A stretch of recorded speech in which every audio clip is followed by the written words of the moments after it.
Good morning, YouTubers.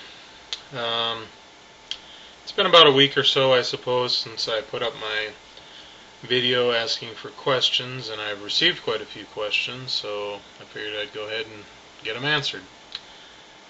Um, it won't take me 3 or 4 videos like it took Vivi to do, because although I got a good share of questions, I didn't get anywhere near as many as she got, so should be able to do it in one video, especially now because this debuts my first time ever actually using Windows Movie Maker to make a video. So this is going to kind of be the beginning of a change here. I'm not going to be tied down to a limit of about 5 minutes anymore. I was always tied down to a limit of about 5 minutes on my videos because it seemed that by the time I got to 5 minutes I was usually up around 100 meg. Well, thanks to a tip I got from Russ, Great Shots, I now know that I don't need to use the software that came with my camera, but rather I can use Windows Movie Maker, and it creates much smaller files, so I'll be able to make longer videos now. So anyway, having said all that, I'm going to go ahead and start taking a look at these questions. And I got some interesting ones here. The first person who asked me any questions was Emers01, otherwise known as Robert is his name. And the first question he asks is, did Jesus grow his beard back? I'm a little bit baffled by this question. I'm not sure where it comes from. But I guess my answer to this question is, when did Jesus shave his beard off? I guess I missed that one. But so I guess if you can tell me when he shaved his beard off, I'll try and answer the question. The second question is, do genetic twins share the same soul?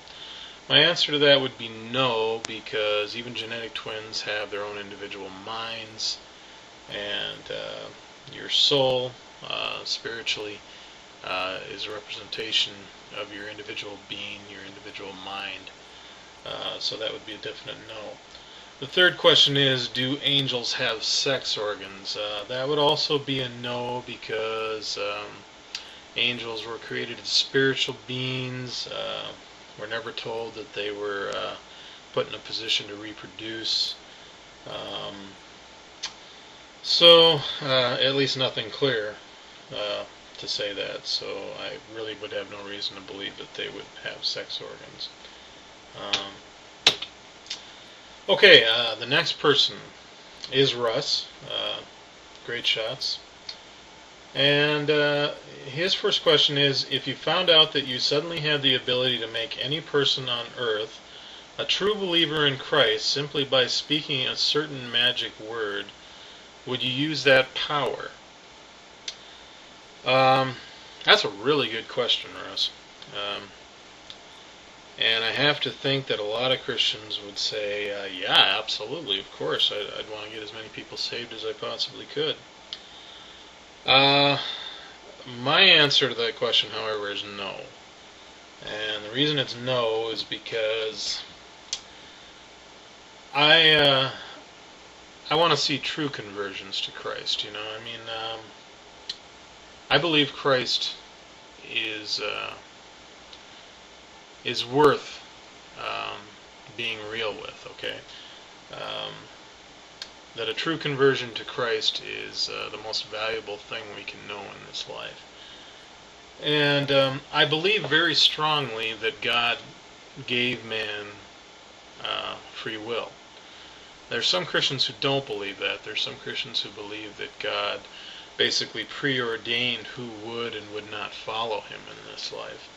I don't believe that. I don't believe the Bible teaches that. I believe that's a bad misinterpretation of certain things that are said in the Bible. I think that the free will of man is a pillar to the faith, to the Judeo-Christian faith. And I think it needs to be retained. And to be able to say a magic word that would force people basically to have faith in Christ would remove that free will. And I believe that God is a good God. And if people really knew Him, they'd understand that. Most of what messes people up when it comes to God, you know, the God of Abraham, the Christian God, what I believe messes people up is not God Himself, but rather the people who follow Him. Because the people who follow Him tend to be pretty messed up a lot of times, and they mess up the true nature of the Judeo-Christian faith. And they kind of make God out to be somebody He's not. And if they understood, if people really understood the kind of loving Father that God really is, that this Father heart that He has towards His creation, I don't think people would have any trouble loving Him and adoring Him and wanting to serve Him. But unfortunately, we people tend to get in the way of that. The second question Russ asks is, who would win a game of chess, Mr. Spock or Mr. Data? Well, that's a good question. It would be a very good game, undoubtedly. But as much as I love Mr. Spock, I would have to say in the end that it would be Mr. Data because, I mean, he's a computer, you know. He has nearly infinite capability to run simultaneous programs in his mind and figure out different factors and equations. I mean, Spock can do that too to some extent, but he's also half human and has to have far greater limitations than a computer would have. So, yeah, I'd have to say Mr. Data in the end would win on that one. Number 3, what is your most horribly embarrassing moment ever?